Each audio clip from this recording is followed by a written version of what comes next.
किसी ने सच्ची कहा है, अकेले आप कोई दौड़ जीत तो सकते हैं, लेकिन अगर आपको कहीं दूर तक जाना हो तो आपको सभी को साथ में लेकर चलना होगा, सभी को साथ में लेकर चलना पड़ेगा। आज मैं आपके लिए एक ऐसी मोटिवेशनल स्टोरी लेके आया हूँ जो किसी भी स्टूडेंट के लिए, किसी भी कैरियर बनाने वाले स्टूडेंट के लिए, कोई भी स्टूडेंट जो अपना कैरियर बनाना चाहते हैं उनको बहुत एक अच्छी सीख देगी यह मोटिवेशनल स्टोरी। और हम सभी में कमजोरी यह है कि कोई भी काम एक दो बार असफल होने के बाद हम उसे छोड़ देते हैं, लेकिन सफलता का एक ही मूल मंत्र है कि एक बार कोशिश और किया जाए, एक बार और प्रयास किया जाए।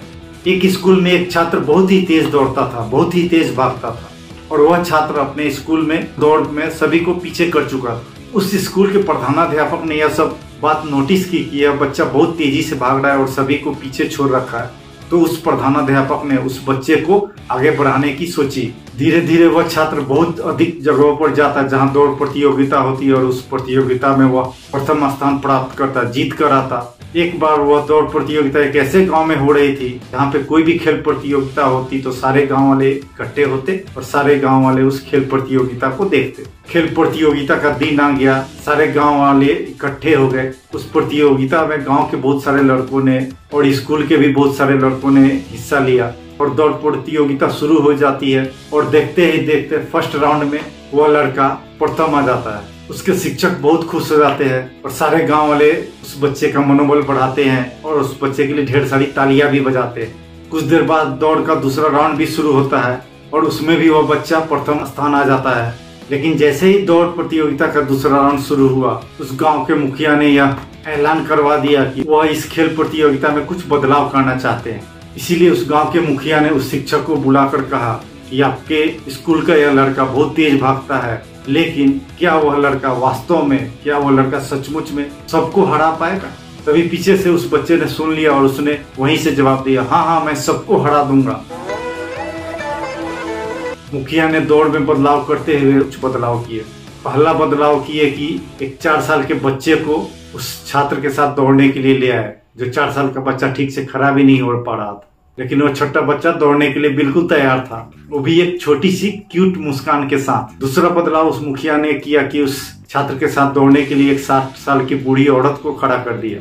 और तीसरा बदलाव उस मुखिया ने किया कि वह एक ऐसे आदमी को उस छात्र के साथ खड़ा कर दिया जो ठीक से चल भी नहीं सकता था और खड़ा भी नहीं हो पाता था, जो कि बिल्कुल विकलांग जैसी अवस्था में था। उसके बाद मुखिया ने कहा कि चलो अब दौड़ प्रतियोगिता शुरू करते हैं, मैं देखना चाहता हूं कि यह लड़का इन तीनों को हरा पाता है या नहीं।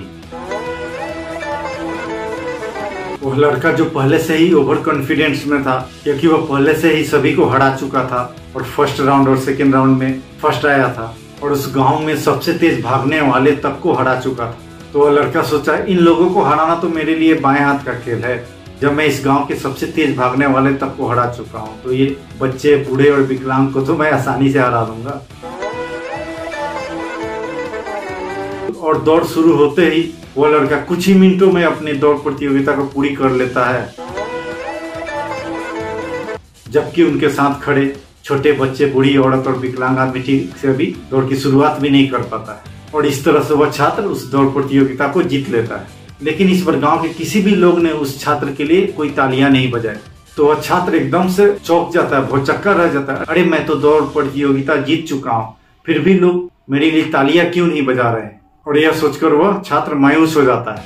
उसके स्कूल के शिक्षक उस छात्र के पास जाते हैं और उससे कहते हैं कि दौड़ दोबारा शुरू करवाते हैं और उस छात्र को समझाते हैं कि उसे अब क्या करना है। वह शिक्षक अब उस छात्र को समझाते हैं कि तुम्हें सबसे तेज नहीं भागना है, तुम्हें सबसे आगे नहीं भागना है, बल्कि तुम्हें अब सभी के साथ भागना है, सभी के साथ दौड़ना है। इसीलिए दौड़ प्रतियोगिता फिर दोबारा शुरू होगी और तुम्हें सभी के साथ जीतना है। तुम जाओ और सबका हाथ पकड़ लो और सभी के साथ दौड़ो और सभी के साथ जीत पूरी करो।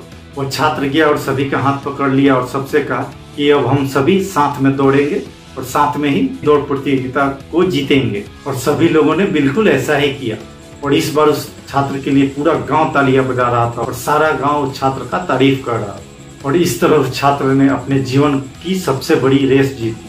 उस छात्र को यह समझ में आ गया कि हमें जिंदगी में कोई भी रेस जीतनी है, कोई भी प्रतियोगिता जीतनी है, तो हमें सबसे आगे नहीं दौड़ना, बल्कि हमें सबके साथ दौड़ना है और सबके साथ मिलजुल कर जीतना है। सबको साथ में लेके चलना है, बल्कि अकेले नहीं चलना है। तो दोस्तों, तो स्टूडेंट्स, इस छोटी सी कहानी से हमें बहुत कुछ सीखने को मिलती है। पहला, कि हमें कभी भी ओवर कॉन्फिडेंस में नहीं रहना चाहिए। दूसरा, हमें यह समझना चाहिए कि जीत जो है ना, अकेले नहीं बिल्कुल सबके साथ होती है। तीसरा, हमें दूसरों की खुशी में ही अपनी खुशी ढूंढनी चाहिए। तो स्टूडेंट्स, तो दोस्तों, यह छोटी सी मोटिवेशनल स्टोरी आप सभी को कैसी लगी आप नीचे कमेंट बॉक्स में जरूर लिखिएगा। और यदि आपको अच्छी लगी तो आप अपने दोस्तों रिश्तेदारों में जरूर शेयर कीजिएगा, ताकि उन्हें भी कुछ मोटिवेशन मिले। और हर बार की बात अंत में फिर से मैं यही कहूंगा, तू कर्म करता चल, फल की चिंता ना कर, क्योंकि संघर्ष जरूर सफल होगा, वो आज नहीं तो कल होगा। मैं आप सभी का दोस्त गुरु सर इससे भी अच्छी मोटिवेशनल वीडियो लेके जल्दी आ रहा हूँ अगले अंक में। तो मिलते हैं अगले अंक में। जय हिंद।